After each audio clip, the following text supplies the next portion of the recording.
Hello everyone, I am Pratiksha and today I am going to tell you the Hering's law of cure. It was given by the Dr. Constantine of Hering. According to him, after following these 4 types of criteria, we can say that disease or the group of the symptoms are cured completely. So let's start it. First one is from above to downward. The cure must be from above to downward. It means the symptoms should be reduce from about to down, ऊपर से नीचे नीचे जाते जाते वक्त उसके symptoms इस तरीके से कम कम होने लगे. मतलब सबसे पहले हेड का सिम्टम्स गायब होगा, बाद में मुंह का, फिर बाद में हार्ट का, फिर बाद में एब्डोमेन का, फिर बाद में एक्सट्रीमिटीज का, इस तरीके से. Second one, cure must be from within two outward. अंदर से बाहर तक जाएगा, मतलब अंदर से सिम्टम्स धीरे धीरे करके करके बाहर तक कम कम होंगे.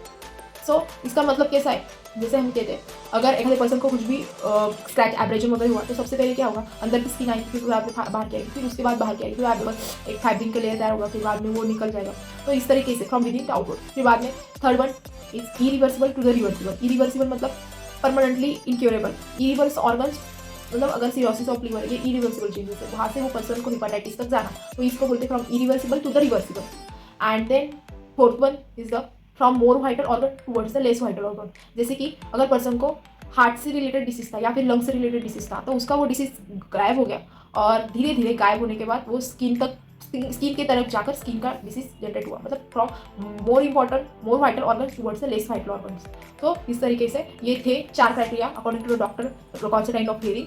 और आफ्टर फॉलोइंग दिस 4 क्राइटेरिया, इसमें से कोई भी एक क्राइटेरिया अगर पर्सन को होम्योपैथिक सिमिलिबम रेमेडी देने के बाद फॉलो हुआ, तो we can say the person is on curing stage और द सिम्टम्स और द डिसीज इज क्योर.